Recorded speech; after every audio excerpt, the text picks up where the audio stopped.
All right, I believe I am recording again. Oh, I need to set a timer. Silly me. Gotta make sure to stay 30 minutes.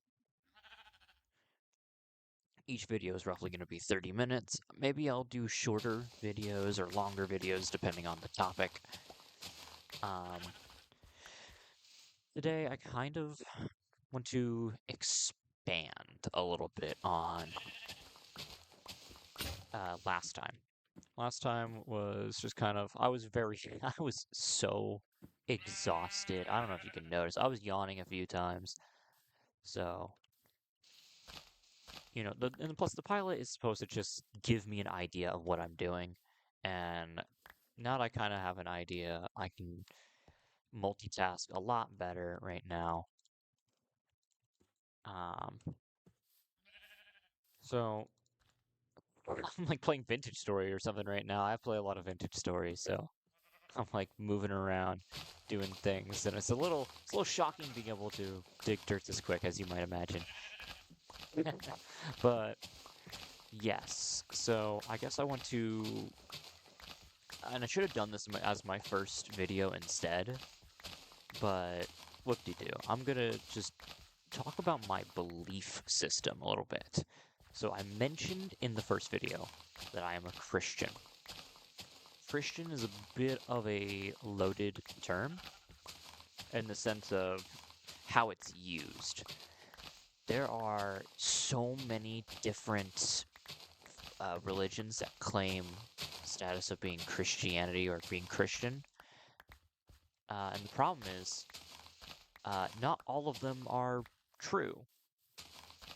Um, and here's where I might catch some flack with more traditional types, but I don't really believe in denominations. I believe there is one holy church, uh, the ancient word technically being Catholic. That's what Catholic Church means. It means basically one church. Um, of course, the Catholic faith has a specific set of beliefs, but I don't follow those beliefs personally. Neither do I follow Lutheran or Calvinistic beliefs. Um, I'm more evangelical, but I consider myself non-denominational because I've been to multiple different types of churches and have believed different things from them. Yeah, there's things I disagree with, things I do agree with, but what I believe, if I were to say, what do I believe in? I believe in Jesus. I believe in the Bible. I believe in God the Father. I believe in, God the Spirit. I believe in the Holy Trinity. I believe Jesus died and rose again. I believe that he is alive and that through faith alone you reach salvation. These are what I would consider quite simple beliefs, really. It doesn't take a whole lot of thought to believe in what I believe. Um, and honestly, I think it would be probably more difficult to think in something to believe in something different. Um, at least for me, because if you believe in the Bible, then you believe in what it says, and we get to a huge problem when we have different Bibles, like different books altogether, like Maccabees, right? Now that's a Catholic exclusive. I believe I personally have a King James Bible, ancient King James. I'm a bit of a NKJV and a KJV guy. I believe both are pretty good. I know some KJVs will be like, no, the NKJV is the nearly King James version, like. But I mean, if you read them, you get basically the same story. Not much is removed, if anything is removed at all. And the King James is a pretty pure version of gospel. You know, a lot is maintained, and a lot of manuscripts confirm its authenticity, which really is kind of the goal. You just want a authentic, true Bible.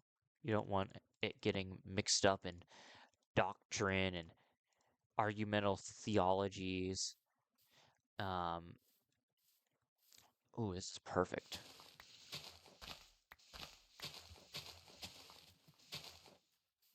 Beautiful, beautiful, beautiful.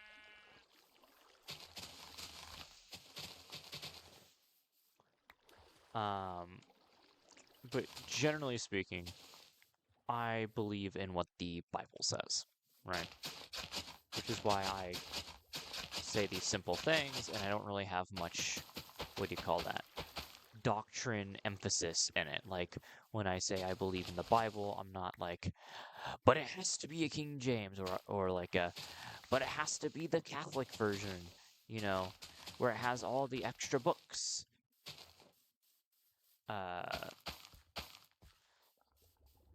I believe our faith is a lot more simple than that. Because in the end, the only books you absolutely need in this world are Matthew, Luke, Mark, and John. Not in that particular order. The Gospels are the most important books. Without the Gospel, there is no salvation. Without the truth of Jesus' death and resurrection, there is no point. Because then we as Gentiles are doomed to death and hell.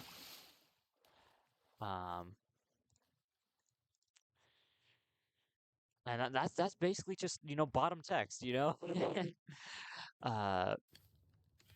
It's just flat out. There's no drama, no nothing to it. It's just that is how it is. So then you might be thinking, well, you can't just only believe in the Bible. Like you got to have some things that differentiate, right? And I'm like, well, not really. Differentiate from other Christians' views? Yes, definitely. I believe in a lot of things that many, especially modern Christians, would find controversial. I believe, say, abortion is a sin and that it is murder. That is a slowly more popular sentiment, but it's become a very unpopular one within the church and within culture. But that's fine, as the Bible instructs us not to conform to the world to begin with, So if you are worried about what the world's going to say, you are conforming to the world. Don't. You see, the world's going to look at you and it's going to say whatever it wants because it is judgmental, it is harsh and rude, and often sabotaging you. In fact, it's almost exclusively sabotaging you. That is pretty much its whole goal, is to sabotage you and keep you from God. Now you might be thinking, oh, well, you're talking about, the world in such a personification, like the world's not a person, right?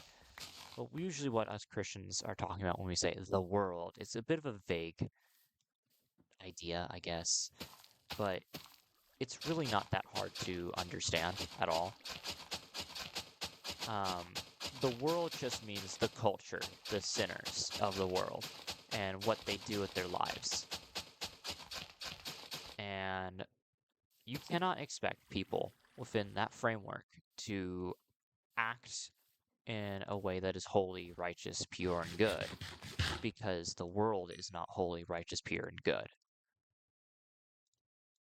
If that makes sense.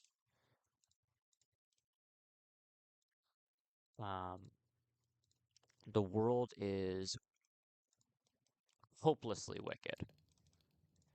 You could just look at our culture, look at what's going on outside.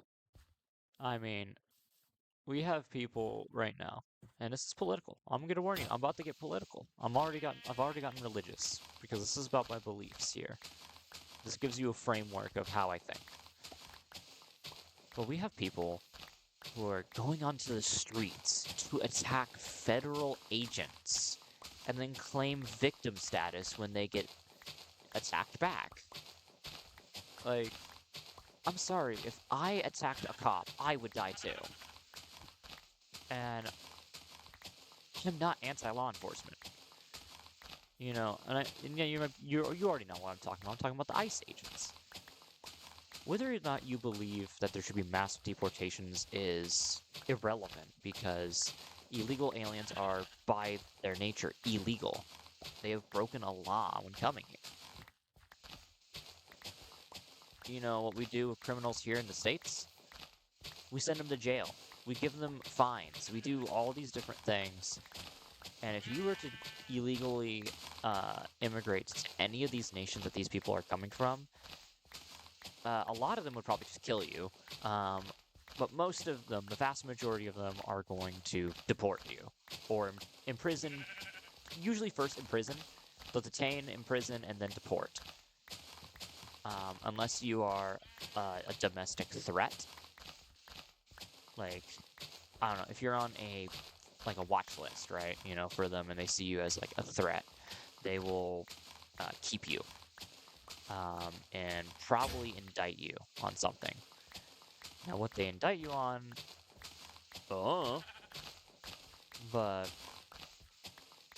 that's kind of, no, I guess that is kind of the point, is that we act like America is the only place that's not allowed to have laws, right? And it's kind of ridiculous.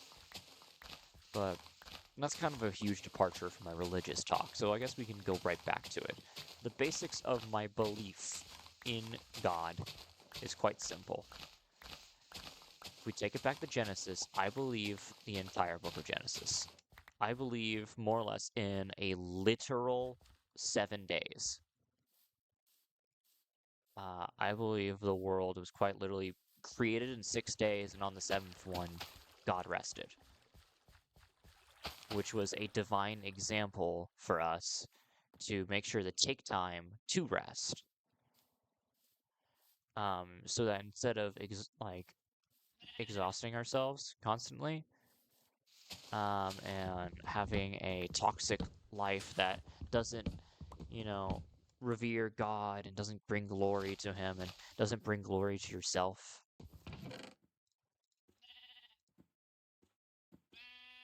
Hold on. Beautiful. For example, modern life. I believe modern life is gotta be the biggest abomination I've ever seen. Modern life has destroyed people. Just absolutely destroyed us. Literal medieval peasants lived better lives. And that's not an exaggeration.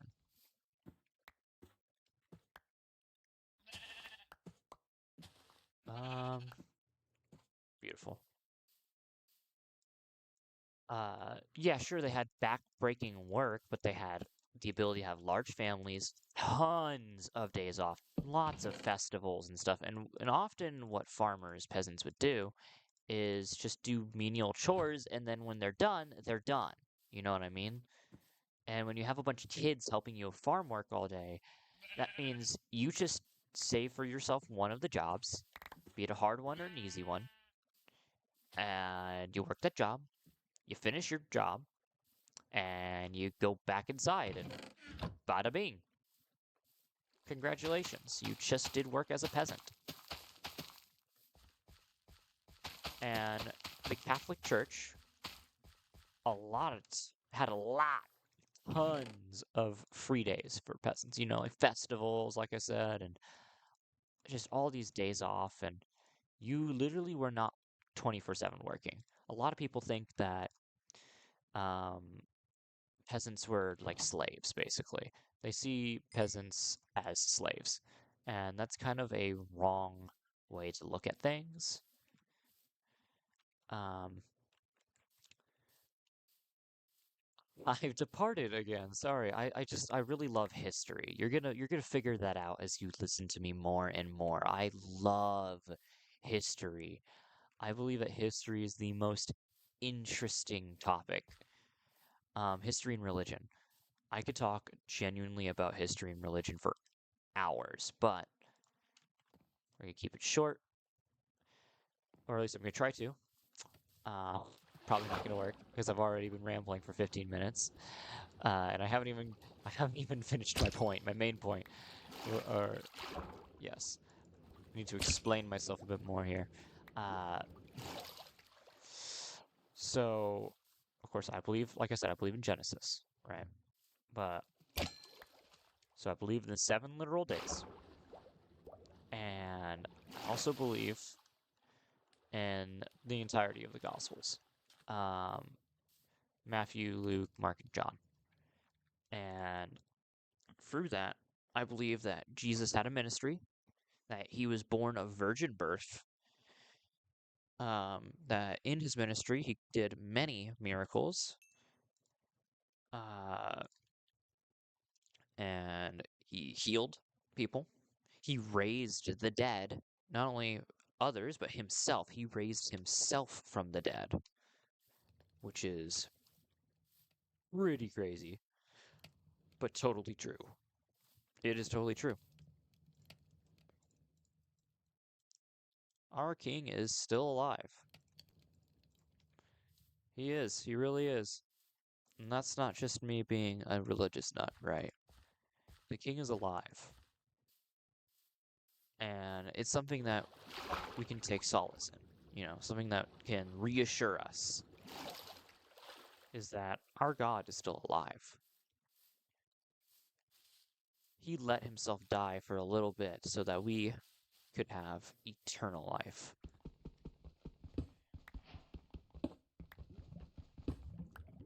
Because let me tell you, in the eyes of the Lord God Almighty, a few days is basically nothing to God.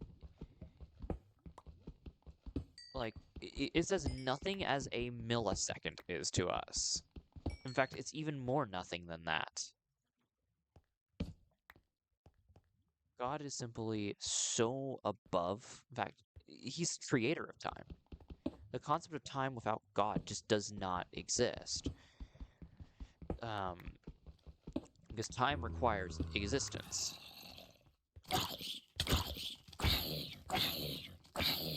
Hold on.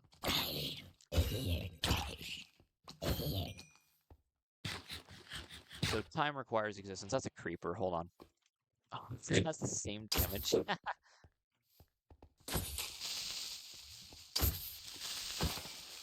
Nice.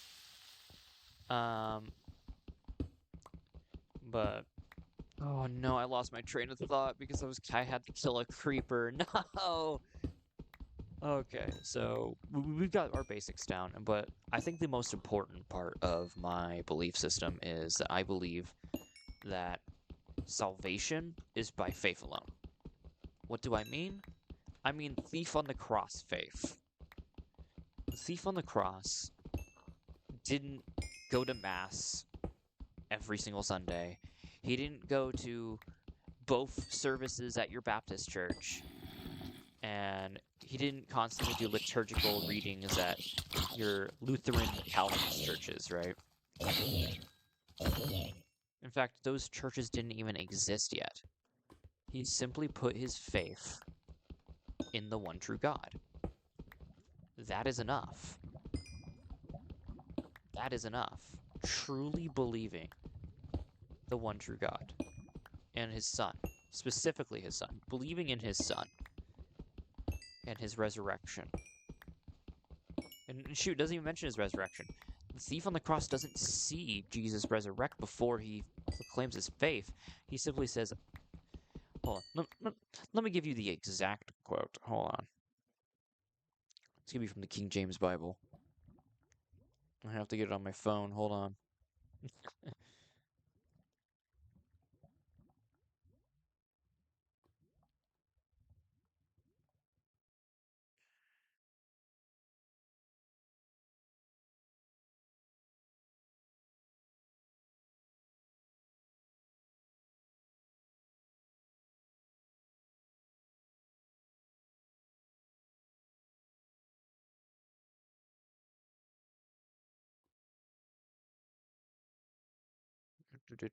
Sorry, I don't remember exactly where it is because here's the thing, not all of them mention the thief.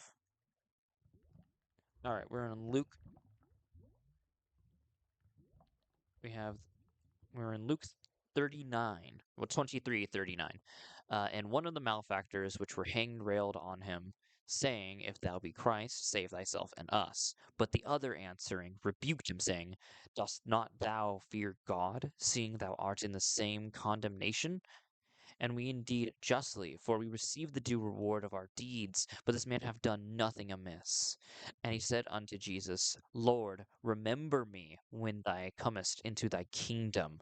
And Jesus said unto him, Verily, I say unto thee, today shalt thou be with me in paradise. The thief on the cross, these were both thieves on Jesus' right and his left. One of them is mocking him, and the other one vehemently, I think that's the right word, or I guess righteously defends him. I mean, it's absurd to this thief that the Son of God is being mocked by some thief, by another thief, when the man has done nothing wrong, when he knows this is the Son of God. This is the Lord incarnate. It's just astounding to him. It'll be astounding to anyone who knows. I mean, can you imagine just sitting there listening to someone talking to literal Jesus on the cross and mocking him? Now, maybe your average atheist might think about that, but if you really take it seriously, and instead of just being like, haha, Sky Daddy, then you'll think to yourself, wow, this is huge. Because what a lot of those said atheist types like to leave out is the fact that often God reveals himself and he shows this very specific side of humanity. The scoffers. The people who see everything and yet choose disbelief. They choose to mock, to scorn. If it was just as simple as God making himself as plain as day before your eyes to make you believe, then why has it never worked in the past? Now, you might be quick to say, oh, what about Paul? Paul already believed in God, except he was a Roman Jew. It's a little complicated, but he was persecuting the Christians because he was a Jew. And Christianity is a heresy of Judaism, technically. At least from the Jewish view. So Paul was persecuting the Christians, and Jesus appeared to him after having blinded him. So he had a lot of reason to believe, really. Most people would call him a fool if he didn't, and that's kind of the point. Is whenever we see these people who literally look upon the face of God, and, well, not literally the face of God, but you know what I mean. They look upon God in doubt and scorn. We call them fools because it's like, bro, you're literally looking at God. It's like, what are you doing?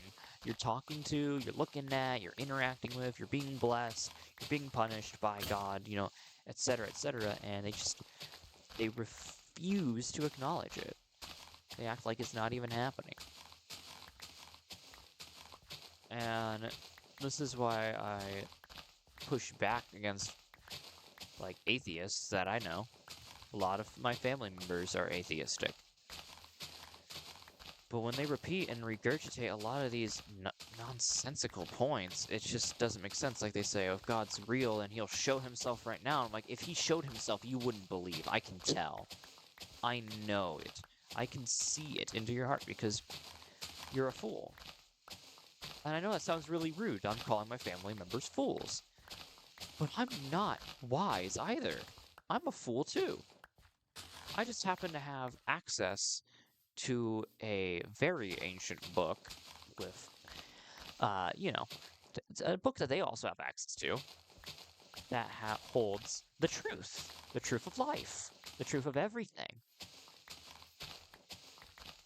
If I have a book this powerful, why wouldn't I use it? To gain knowledge, to gain wisdom. The Bible is quite simply the most powerful book in existence. There is no book I have read more powerful than it. No book that has shaped human civilization more than the Bible. Simply put, it is the most influential book of all human existence. And a lot of people get kind of messed up on that. You know, they try to undercut the Bible in hopes that by undercutting it, that they'll make it look inferior or weak. The problem is you can't erase truth. You can certainly try, you can hide it, you can obscure it, but you can't erase it. This is why the printing press was so powerful, was that you couldn't erase the effects that the printing press had, but the state often tried to shut down people using them, burn people alive for having these translated books, and all the sort. Oh wow, that is so quick. I've already have some wheat. Let's go.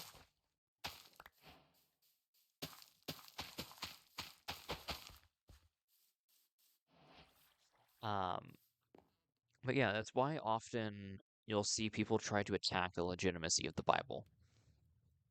Is because if the Bible is true, it just, or at least if they acknowledge the power of the Bible, then they lose their own power.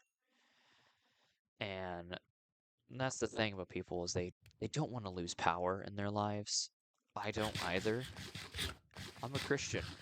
I recognize that I don't really hold the power in my hands and for my life.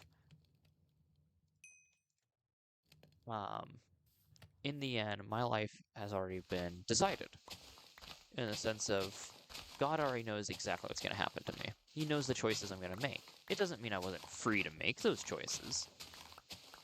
It's just that simply he already knows. See, God is beyond... people often think, oh, he's got like future sight, right? He doesn't have to have future sight. He's God. He's the Almighty. All he has to really do is do extremely complex calculations, which, since he's God, he can do them instantly because he's all-powerful, all-knowing. And these calculations happen within an instant, like without the need of thought, because he is above thought. So he can immediately, just like that, know exactly what's going to happen. And many will, as I said, cry that he's taking away free will. Let them. Let them cry that out. Because it's not true. It's not true. We humans are extremely free-willed. In fact, I would say we have too much. I genuinely think that us humans probably have too much freedom. Which is a weird thing to say as a conservative. Too much freedom. As a more like, what do you call that? I know it's become a bit of a loaded term, but like a classical liberal. I'm closer to being a true conservative. Like, I'm a bit of both. Because here's the thing, I love freedom. I love freedom. I think the government should be as limited as possible, but I think the government should still have power. Alright, but that's... You know what, I'll save that for next time. I'll go on a whole rant about my political beliefs next time. Whether or not people actually want to listen is their own volition. But this is just more my religious, what is that called? Convocations? Something like that? Convictions. There it is. Religious convictions. Because that's another thing. I don't really, identify with the word religion and religious. I'm more closer to the word faith. I believe the word faith better describes my relationship with God. Is that it is a relationship of faith. Faith over rites, over rituals. Oh, here's a spicy one. I believe we're doing communion wrong. Here's a spicy belief. Okay. As you can hear, me say, I believe we're doing communion wrong. I believe every single denomination does it wrong, basically. I have not seen a single denomination that I agree with their communion beliefs. I've been to my friend's Lutheran church before, and their communion was locked behind membership, which is pretty common for um, those beliefs. Oh no, I've run out of time. But okay. I'll make this quick. I'll make this quick. I believe that communion is not a ritual, but rather is a constant prayer in the sense you're always it's supposed to keep Jesus in your heart at all times, no matter what you're doing, is what he's basically commanding you to do. When you break bread, which is a common thing to do during the time, especially during feasts. So when you're celebrating, when you're just normally eating, even when you break the bread to eat, remember him. When you drink from a cup, which everyone drinks at meals, right? And during celebrations, you drink wine. So when you're celebrating, when you're even just having normal meals, remember him. That is what communion is. Communion is remembrance and honoring the final, the final meal of our Savior. That is the point of communion, and that's where I believe we've got communion messed up. I'm gonna leave it off there. Uh, I hope to see you next time. Next time will be the political rant, unless I get a better idea, or a comment has a better idea, or one of my friends suggests something better. But for now, that is what this is. Um, this and all the other videos are going to be basically unedited. The only editing I'll ever do is removing awkward moments at the very beginning and the end, or even adding things to the beginning and the end, like a title screen or something. Um, but yes, I am Leech, and this was episode 2. Thank you for watching.